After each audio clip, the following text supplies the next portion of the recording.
how about the most genuinely satisfying twist ending?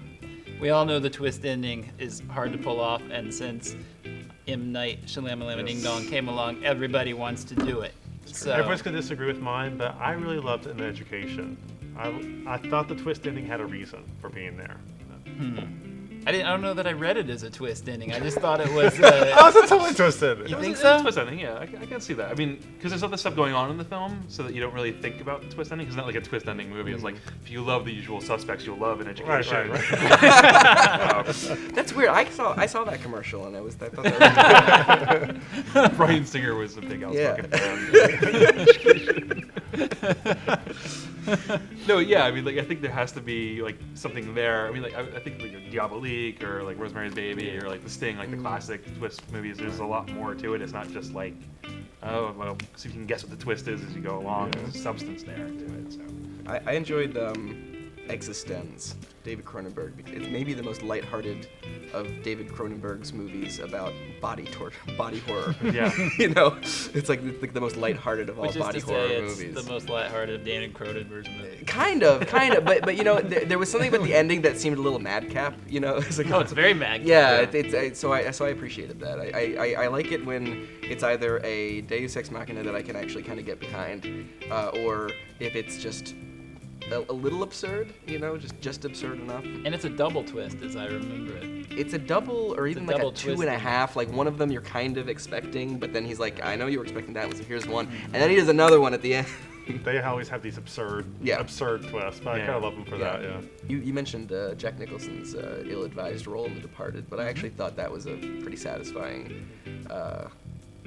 I guess, yeah, it was a twist ending, I think. Something about the very ending where Marky Mark shows No, up and shoots. no. Don't give it a spoiler alert, dude. Well, Like, if you dial up a webisode called where guys are talking about Twist endings, and endings. then you get mad, and then you come away from it going, how could they? all right, so Leonardo DiCaprio gets popped, and that's the first twist, and then Marky Mark comes in and cleans up house. So, How about Seven?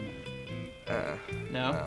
I don't know if it's even a twist so much as it's just for me it was a nice, kind of last piece fitting that I didn't see where it was going to fit, and then it fit. I don't know. I felt like I couldn't tell if David Fincher or Kevin Spacey is more smug for that ending, you know, because Kevin Spacey's like, "Yep, Wrath, go," and I'm like, I don't want to grant him. Like, I almost would have preferred him not to have done it, and that would have been the twist, because it was so, like, it so had to happen that he had to. But at that when that came out, that was so I know, different. I know. that If I he knew then gives what I him- see now, I know. He turns himself in, but that's not the end of the movie, and there's like a whole nother like. So many movies have ripped that off. The Dark Knight rips that off. True. Like, It's true. Like that, they continue to kind of have a plan beyond being caught and imprisoned. I don't know, but see, that particular movie, I think, would have, if it had a little less closure to it, I think would have been more honest, but for some weird reason. Like, you know, give Morgan Freeman the last say, you know, kind of. Like, let his weird, like, principles just win the day for whatever reason, because there's nothing else in that movie. There's no light in that movie. You don't think there's light at the end of that movie? No light. Well, Freeman. Talk about lighthearted romp. 7. The first 3 are a little gruesome, but then it gets hilarious. Well, Morgan Freeman, he's not even a real character in that movie. He's there to represent the like conscience. the good, Yeah. the good guy. Like he even has that scene with Gwyneth Paltrow where he meets her privately and he gives her good advice. Even his personal tick doesn't make any sense, which is that he like listens to a metronome to relax. I'm like, have you ever tried to listen to a metronome? That's a psychopath. Like he goes to sleep by listening to a metronome. That guy is about to kill somebody. there should have been the twist that he was the killer the entire Right? time. Yeah, that would have been the twist. Like, yeah, I got you right the here. guy that I want listens you. to a metronome to fall asleep, he's the real killer. Didn't you catch it? The metronome? He's the metronome killer. I like the one in The Prestige. Anyone? I haven't seen The Prestige. Prestige is the Christopher Nolan, and it's the thing is there's 2 twists, but you think there's gonna be one. So they gave the one twist to make it really obvious. So you're like, oh, I know, it's gonna be that. But then there's something that's even worse than that happens like right after that. Yeah. But again, that's a film that I feel actually has a lot of substance to it. That it's not just. I think the first time you watch it, you're like, it's a twist movie, and you're trying to guess it. But then when you go back, it's like there's a whole lot going on in the film. I wasn't crazy about the Inception ending, though. I mean, like, Ooh, if you give it away, it'll give me less reason to actually see it. There's a non-ending though. It could be. But that kind of bugged me too, because I thought I felt it was trying to say something profound, Yeah. I actually didn't think that was the problem. As I think I really like The Prestige, and I think Christopher Nolan's a really intelligent filmmaker, but I thought Inception had like nothing to it. Yeah, yeah, exactly. But I think it thought it did. That's. I don't know if it did. I think he was trying to be emotional with that film. Like he was trying to have like an emotional undercurrent, which I don't think exactly. Like that didn't really work at all. But I mean, like I think he was exploring ideas of like memory and suppression. I mean, I like the puzzle filling part, throughout the film until the end. It's like, oh, do we really have to have this like turn of the screw at the, I'm almost. I guess I think the reason I like Nolan is that I don't see that stuff. I don't see that he tries to do that a lot. I mean, I feel like that the movies are puzzles, and the puzzle is the thing that you should be watching. Yeah, I don't know how I feel about Maybe that. The Dark Knight is different. I do like the I like a lot of like David Mamet coasting, like thrillers, like The Spanish Prisoner. Yeah. Like I like David Mamet because when he tries too hard, it's a little embarrassing. I mean, he's done a couple of things. Like what was the Hollywood comedy that he did? State of Man?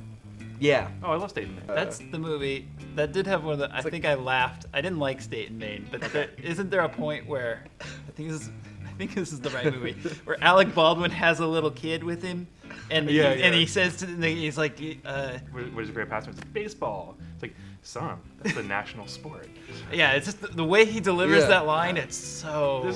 That would be a really interesting one to revisit now that I comedy understand him through 30 Rock a little bit better. I think that was before people realized the Yeah, comedy that he was such a potential. skilled comic actor.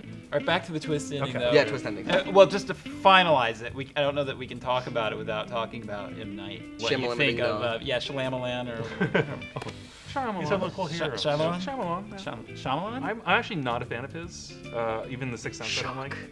The weird thing that I remember reading somewhere, and I'm not sure if this is true, but he said that he didn't even come up with the whole I see dead people thing until like the 4th or 5th draft. And like, well, what the hell was the movie about? But when you watch it, it's just like what there's was nothing. the movie about? The movie's not about anything until the dumb twist ending, which is just such a cheap little ploy to get people to cry on the way to the theater. That's the thing that even though I think he does it really clumsily often, and his movies sometimes annoy me as much as they annoy the average person, I like that he tries to inject that sentimental element, like these horror, like Signs has a really sentimental twist ending. That's actually the dumbest twist ending of all time.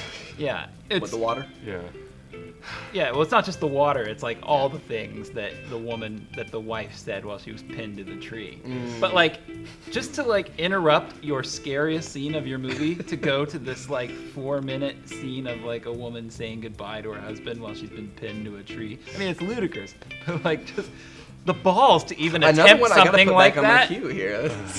Man. Actually, the science is pretty fun. I like that until- sort of Hitchcockian part at the beginning. It's the music is great. It's a really good premise. It's actually a really solid film up until The last parts. third, yeah. Mel Gibson's very good in it. And What about The Joaquin- Village? The Village I kind of like conceptually, or just like the ideas that it has, but I think it's such a tedious film. I don't like any of his films, so that's probably I stopped watching them after a while. So I like The you- Village yeah. until the Oh, my until the God. twist ending. Yeah. The Happening and Last Airbender are just. We can't talk about The Happening. The Last Airbender is actually worse than. These are all hits in Europe, I believe, though, right? The Happening was a hit in Europe. I think he makes his bread and butter abroad. I think these films do really well in other They countries. love him in I think France. The Happening's twist ending is that there's no ending in the same way that there's no beginning or middle. You know? Which I liked about it. I mean, Beware the had, wind. No, we had that conversation Yeah. with the trees farting last time. Yeah, the scary wind. Yeah. Boy. AKA Paul Giamatti in the swimming pool. I would watch The Happening 3 times in a row before I would watch Lady in the Water 1. It was shot by Chris Doyle, so there's that.